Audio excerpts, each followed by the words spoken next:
എല്ലാവർക്കും സലു കിച്ചനിലേക്ക് സ്വാഗതം.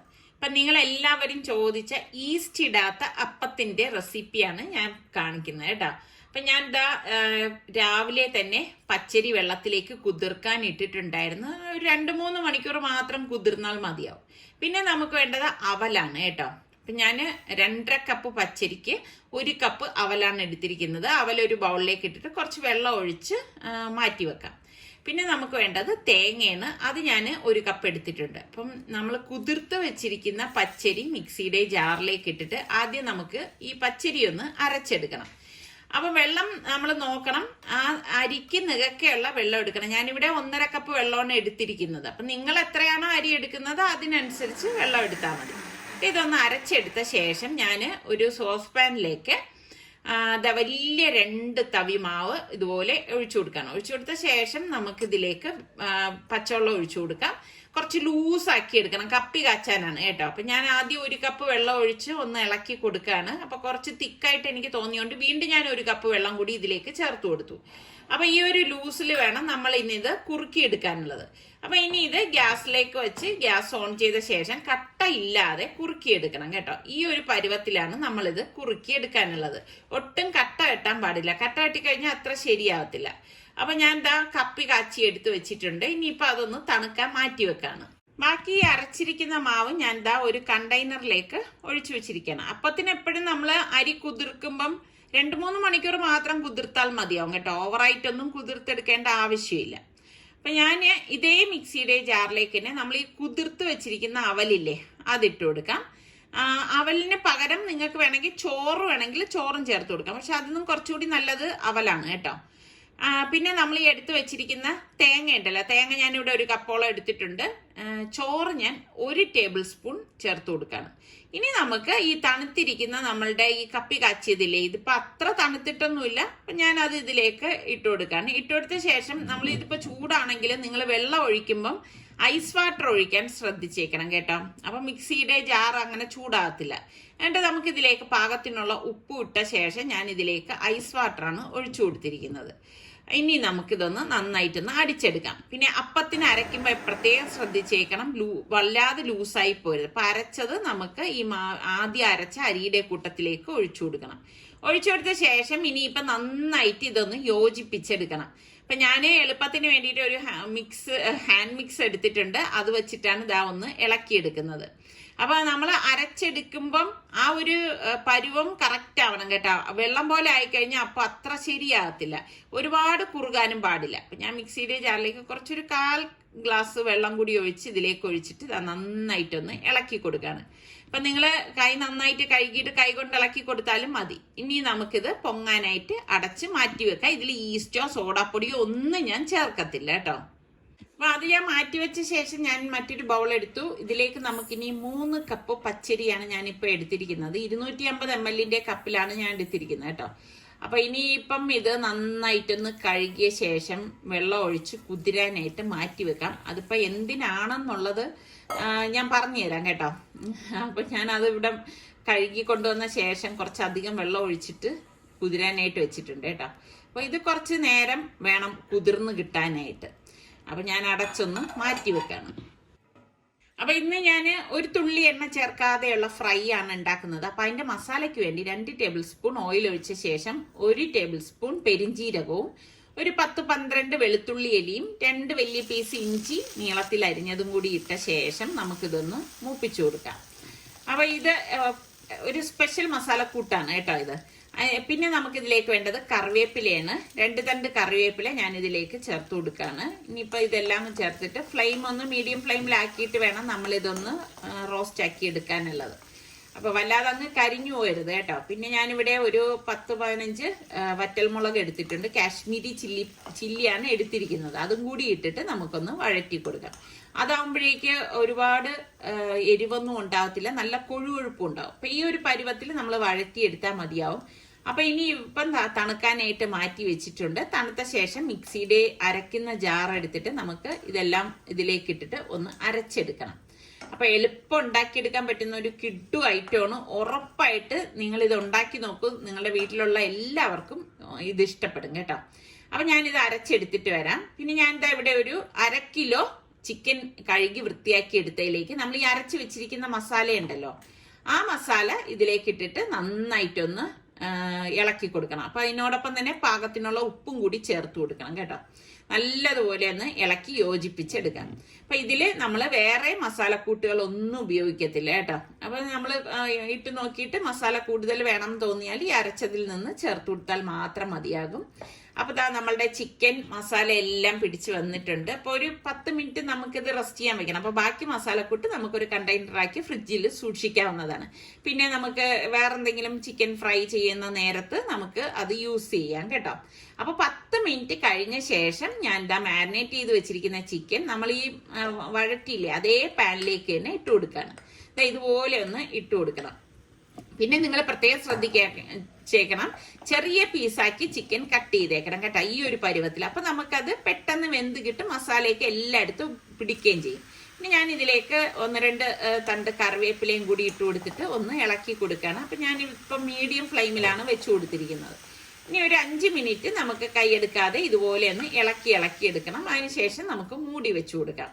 പിന്നെ നമുക്കൊരു 10 മിനിറ്റിന് ശേഷം മൂടി മാറ്റുമ്പോഴേക്ക് ഈ ഒരു പരുവാണ് കേട്ടോ. അതിൽ നിന്ന് ചാറൊക്കെ വന്നിട്ട് അതിനെ നമുക്കൊന്ന് ഇളക്കി കൊടുക്കണം. ഒരു തുള്ളി എണ്ണയോ വെള്ളമോ നമ്മൾ ചേർക്കരുത് കേട്ടോ. ഒട്ടും വെള്ളം ചേർക്കരുത്. വെള്ളം ചേർത്ത് കഴിഞ്ഞാൽ ഇതിന്റെ ടെക്സ്ചർ തന്നെ മാറിപ്പോവും. അപ്പൊ നമുക്ക് വീണ്ടും ഇതൊന്ന് മൂടി വെച്ച് കൊടുക്കാം.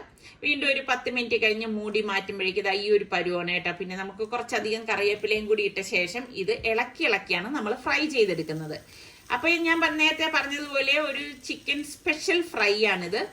ഉറപ്പായിട്ട് നിങ്ങളുടെ വീട്ടിലുള്ളവർക്കൊക്കെ ഇഷ്ടപ്പെടും. കണ്ടില്ലേ, ഫസ്റ്റ് നമ്മൾ ആ മസാലയ്ക്ക് വേണ്ടി മാത്രമേ ആ ഒരു 2 ടേബിൾ സ്പൂൺ ഓയിൽ ഉപയോഗിച്ചിട്ടുള്ളൂ, അല്ലാതെ നമ്മൾ ഓയിലേ എടുത്തിട്ടില്ല. പിന്നെ നമുക്ക് പകുതി നാരങ്ങയുടെ നീര് ഇതിലേക്കൊന്ന് പിഴിഞ്ഞൊഴിച്ചു കൊടുക്കാം. അപ്പൊ നല്ല പുളിപ്പുവാണെങ്കിൽ ഒരു നാരങ്ങ നീര് നിങ്ങൾ ചേർത്ത് കൊടുത്താൽ മതി കേട്ടോ. അപ്പൊ നല്ല കിഡു ഐറ്റമാണ്. എന്തായാലും നിങ്ങളൊന്ന് ട്രൈ ചെയ്ത് നോക്കിയിട്ട് ഇഷ്ടപ്പെടുകയാണെങ്കിൽ എനിക്കൊന്ന് ഫീഡ്ബാക്ക് കൂടെ തരണേ. പിന്നെ ഇഷ്ടപ്പെട്ട ഇപ്പൊ തന്നെ ഒന്ന് ലൈക്ക് ചെയ്തേക്കണേ. അടിപൊളി ചിക്കൻ ഫ്രൈ ഇവിടെ റെഡി ആയിട്ടുണ്ട്. അപ്പൊ ഇന്നിപ്പോ ഞാൻ ഈ ചിക്കൻ ഫ്രൈയുടെ കൂടെ പത്തിരിയാണ് ഉണ്ടാക്കിയത്. കാരണം അപ്പത്തിന്റെ മാവ് അരച്ച് വെച്ചല്ലേ ഉള്ളൂ, അത് വൈകുന്നേരത്തേക്കേ ശരിയാവത്തുള്ളൂ. അങ്ങനെ ഇപ്പൊ പത്തിരിയും ചിക്കൻ കറിയാണ് നമ്മുടെ ബ്രേക്ക്ഫാസ്റ്റ്. അങ്ങനെ ബ്രേക്ക്ഫാസ്റ്റ് ഒക്കെ കഴിഞ്ഞ ശേഷം പിന്നെ കുറച്ച് പണികളൊക്കെ ഉണ്ടായിരുന്നു. അതൊക്കെ ചെയ്തു വെച്ചിട്ട് ഞങ്ങളൊന്ന് പുറത്തേക്ക് ഇറങ്ങണം. ഇപ്പൊ നമ്മള് പുറത്തിറങ്ങണ എന്ന് നമ്മളിപ്പോ നേരത്തെ കണക്ക് കൂട്ടുമല്ലേ, ഇന്നിപ്പോ വെളിയിൽ പോവാന്ന്. അങ്ങനെ കണക്കൂട്ടുന്ന ദിവസം ഞാൻ ജോലികളെല്ലാം എളുപ്പം ചെയ്ത് തീർക്കും കേട്ടോ. കാരണം എന്ന് പറഞ്ഞാൽ തിരിച്ചു വരുമ്പോഴേക്ക് പിന്നെ ജോലികൾ പെൻഡിങ് കിടക്കുമ്പോൾ നമുക്ക് ഭയങ്കര മടിയായിരിക്കും. അതിനേക്കാളും നമ്മൾ പുറത്തിറങ്ങുന്നതിന് മുമ്പ് തന്നെ നമുക്കുള്ള ജോലികളൊക്കെ വേഗം ചെയ്ത് തീർത്തു കഴിഞ്ഞാൽ ഇപ്പൊ വെളിയിൽ ഇറങ്ങുമ്പോഴും നമുക്കൊരു സമാധാനം ഉണ്ടാവും. ഇനി തിരിച്ച് വീട്ടിൽ ചെല്ലുമ്പോൾ റിലാക്സ് ചെയ്തിരിക്കാമല്ലോ എന്നുള്ളത്. ഇപ്പൊ ഞാൻ നിസ്സാരക്കായി മാത്രമേ വീട്ടിലുള്ളൂവെങ്കിലും വീട്ടില് അതിൻ്റെതായ പണികളും ഒക്കെ ഉണ്ടാവുമല്ലോ. അല്ലാതെ നമ്മള് ഫുഡ് മാത്രമല്ലല്ലോ നമ്മുടെ പണി, അപ്പൊ ബാക്കി ക്ലീനിങ്ങും കാര്യങ്ങളും ഒക്കെ ഉണ്ടാവും. അപ്പൊ അങ്ങനെ അതെല്ലാം കഴിഞ്ഞിട്ടാണ് ഇപ്പം ഇറങ്ങിയത്. ഇപ്പം നിസ്സാരക്ക പറഞ്ഞു ഇന്ന് പുറത്തുനിന്ന് ഭക്ഷണം കഴിക്കാന്ന് പറഞ്ഞു ഉച്ചയ്ക്ക്. അപ്പൊ നിങ്ങൾക്കൊക്കെ ഇഷ്ടമാണോ ഇങ്ങനെ ഇടയ്ക്കൊക്കെ പുറത്തുനിന്ന് ഭക്ഷണം കഴിക്കുന്നത്? അപ്പൊ നമ്മൾ എന്നും വീട്ടിൽ ഒരേപോലെ തന്നെ നമ്മൾ തന്നെ ഉണ്ടാക്കി കഴിക്കുമ്പോഴേക്ക് ശരിക്കും പറഞ്ഞാൽ ഒരു ചില സമയങ്ങളിൽ ഒരു മടുപ്പ് തോന്നും അല്ലെ. അപ്പം വിചാരിക്കും പുറത്തുനിന്ന് കഴിക്കാമല്ലോ എന്നൊക്കെ ഇങ്ങനെ ഒരു തോന്നലുകൾ ഉണ്ടാവും. ചില ദിവസങ്ങൾ ഇങ്ങനെ പുറത്തുനിന്ന് കഴിക്കുമ്പോഴും തോന്നിപ്പോവും ഇതിനേക്കാളും നല്ല ആഹാരം നമ്മുടെ വീട്ടിൽ നമ്മൾ ഉണ്ടാക്കാറുണ്ടല്ലോ എന്നും. അങ്ങനെയൊക്കെ ഈ പറഞ്ഞ മാതിരി തോന്നലുകൾ മാറിയും തിരിഞ്ഞും ഒക്കെ ഇരിക്കും. അങ്ങനെ ഇപ്പൊ നമ്മള് മുകളിലെത്തിയപ്പോഴേക്ക് ലഞ്ചിന്റെ ടൈം ആയിരുന്നു കേട്ടോ. അപ്പൊ നിസ്സാരക്ക് പറഞ്ഞു എങ്കിൽ പിന്നെ ഭക്ഷണം കഴിച്ചിട്ട് പോവാന്ന് പറഞ്ഞു. കാരണം ഞാൻ ഇവിടെ വരാനുള്ള കാര്യം എന്ന് പറഞ്ഞാൽ എനിക്ക് 1-2 പാത്രങ്ങളൊന്ന് വാങ്ങണമായിരുന്നു കേട്ടോ. കാരണം ഞാൻ ഇതിനു മുൻപ് വരുമ്പോഴേക്ക് ഞാൻ നോക്കി വെച്ചിട്ട് പോയതാണ്. ഇനി അത് അവിടെ ഉണ്ടോ ഇല്ലയോ എന്നൊന്നും എനിക്കറിയത്തില്ല. അങ്ങനെ ഇപ്പം ലഞ്ച് കഴിക്കാനായിട്ട് വന്നതാണ്. ശരിക്കും പറഞ്ഞാൽ ഞങ്ങൾക്ക് 2 പേർക്കും കൂടി ആകുമ്പോഴേക്ക് ഇത് ധാരാളമാണ് കേട്ടോ. പക്ഷെ ഇങ്ങനെയല്ല നമുക്ക് ഓർഡർ കൊടുക്കാനും പറ്റത്തുള്ളൂ. പിള്ളേരൊക്കെ ഉണ്ടെങ്കിൽ നമുക്ക് അങ്ങനെ ഒരു ബുദ്ധിമുട്ടും കാര്യങ്ങളും ഒന്നുമില്ല. പിന്നെ എന്നെ സംബന്ധിച്ച് എനിക്ക് പുറത്തു പോയാലും ചോറാണ് ഇഷ്ടം. ഇപ്പൊ കല്യാണങ്ങൾക്കൊക്കെ പോയി കഴിഞ്ഞാൽ ഞാൻ ഇപ്പൊ ചോറുണ്ടെങ്കിൽ ഞാൻ അവിടേക്കേ പോകത്തുള്ളൂ കേട്ടോ. നിങ്ങളൊക്കെ എങ്ങനെയാണ്? ചോറിനോടാണോ അതെ ബിരിയാണിയോടാണോ? എന്തിനോടാണ് നിങ്ങൾക്കൊക്കെ പ്രിയം? കല്യാണങ്ങൾക്കൊക്കെ പോകുമ്പോ നിങ്ങളൊക്കെ ഏത് ടൈപ്പ് ഭക്ഷണത്തിൽ ആണ് കഴിക്കാനായിട്ട് പോകുന്നത്? അപ്പൊ ഇങ്ങനെ വരുമ്പോഴേക്ക് ഞാൻ ഇതുപോലെ ഡ്രസ്സൊക്കെ ഉണ്ടോന്ന് നോക്കാനായിട്ട് കയറും കേട്ടോ. ആവശ്യമില്ലെങ്കിലും കയറും എന്തെങ്കിലുമൊക്കെ. ചിലപ്പോ ഇങ്ങനെ കയറുമ്പോഴായിരിക്കും നല്ല എന്തെങ്കിലും കണ്ണിലേക്ക് പെടുന്നത് കേട്ടോ. എനിക്കാണെങ്കിൽ ബ്ലാക്ക് ആൻഡ് വൈറ്റ് കോമ്പിനേഷൻ ഭയങ്കര ഇഷ്ടമാണ്. പക്ഷെ ഞാൻ നോക്കുമ്പോഴേക്ക് എന്റെ സൈസിനുള്ളതൊന്നുമില്ല. ഞാൻ അപ്പം നിസ്സാരൊക്കെ എടുത്ത് പറയായിരുന്നു കേട്ടോ, നല്ല സ്ലിം ബ്യൂട്ടിയൊക്കെ ആണെങ്കിൽ എന്തെല്ലാം ടൈപ്പിലെ ഡ്രസ്സുകളുണ്ട് അല്ലെ. പണ്ടൊക്കെ ആണെങ്കിൽ നമ്മൾ പുറത്തുനിന്ന് ഗൾഫിൽ നിന്നൊക്കെ വരുന്നവർ കൊണ്ടുതരുമ്പോഴാണ് നല്ല നല്ല മോഡൽ ഡ്രസ്സൊക്കെ കാണുന്നത്. പക്ഷെ ഇപ്പോഴൊന്നും അങ്ങനെയല്ല. എന്തെല്ലാം ടൈപ്പ് ഡ്രസ്സുകളാണ് ഓരോരോ ഷോപ്പിലുള്ളത്. പക്ഷെ നമ്മുടെ ശരീരം അതുപോലെയല്ല. അത് കഴിഞ്ഞ് ഞാൻ പറഞ്ഞ ഷോപ്പിലേക്ക് എത്തി. അപ്പം ഞാൻ നോക്കിയപ്പോഴേക്കുണ്ട് അതിൽ ഒരു ഐറ്റമേ എനിക്ക് കിട്ടിയിട്ടുള്ളൂ കേട്ടോ. ഞാൻ 2 നോക്കി വെച്ചു എന്ന് പറഞ്ഞില്ലേ, ഇതാണ്. അപ്പോഴപ്പോഴും വന്ന് അന്നേരം എനിക്ക് എടുക്കണം എന്ന് തോന്നിയില്ല. ഞാൻ വിചാരിച്ച പിന്നെ ആവട്ടെ എന്ന് വിചാരിച്ച് മാറ്റി വെച്ചതാണ്. പിന്നെ പുതിയ ഐറ്റംസ് ഒക്കെ ഇരിക്കുന്നുണ്ട്. എനിക്കിതൊക്കെ കാണുമ്പോൾ ഭയങ്കര ക്രേസാണ് കേട്ടോ. ഭയങ്കര ഇഷ്ടമാണ് ഇങ്ങനെ ഈ വ്യത്യസ്തമായിട്ടുള്ള പാത്രങ്ങൾ കാണുമ്പം. കോമൺ ആയിട്ടുള്ളതിൽ എനിക്ക് വലിയൊരു നോട്ടമൊന്നും ഉണ്ടാവത്തില്ല കേട്ടോ. ഈ ടൈപ്പൊക്കെ എൻ്റെ കയ്യിലുണ്ട്. അപ്പം ഞാൻ ചുമ്മാ ഇങ്ങനെ അവിടെ എല്ലാം നോക്കി, പിന്നെ അത്യാവശ്യം വേണ്ട സാധനങ്ങൾ മാത്രം വാങ്ങി കേട്ടോ. അങ്ങനെ ഇനിയിപ്പോ അവിടെ നിന്ന് ഇറങ്ങി ഇങ്ങനെയൊക്കെ വരുന്ന സമയങ്ങളിൽ മാക്സിമം എല്ലാ ഷോപ്പുകളിലും ഒക്കെ ഞാൻ കയറി ഇറങ്ങാറുണ്ട് കേട്ടോ. പിന്നെ നിസാർക്ക് എൻ്റെ ഒപ്പം എല്ലാ ഷോപ്പുകളിലേക്കൊന്നും വരാറില്ല. അവിടെ എവിടെയെങ്കിലും നിൽക്കത്തേ ഉള്ളൂ. അപ്പം ഞാനിങ്ങനെ ഓടി ഓടി ഓടി എല്ലായിടത്തും കയറി വരും. അപ്പം നോക്കുമ്പോൾ ടീ ടൈം ആയി കേട്ടോ. ടീ ടൈം ആയപ്പോഴേക്ക് എന്തായാലും ചായ കുടിക്കണം. അപ്പൊ ചായയും വാഴക്കപ്പമാണ് നമ്മളിതാ വാങ്ങിയത്. ഇതൊക്കെ ഒരു രസമാണ് കേട്ടോ ഇങ്ങനെ വരുമ്പോഴേക്ക്. പിന്നെ എപ്പോഴും നമ്മളിപ്പം ഈ പറഞ്ഞ മാതിരി വീട്ടിൽ തന്നെ ഇരുന്ന് ബോറടിച്ച് അങ്ങനെയൊന്നും ഇരിക്കേണ്ട കാര്യമില്ല. നമുക്കുള്ള സന്തോഷം നമ്മൾ തന്നെ കണ്ടെത്തണം. അപ്പൊ ഇങ്ങനെയൊക്കെയാണ് നമ്മൾ ജീവിതത്തിൽ കൊച്ചു കൊച്ചു സന്തോഷങ്ങൾ കണ്ടെത്തുന്നത്.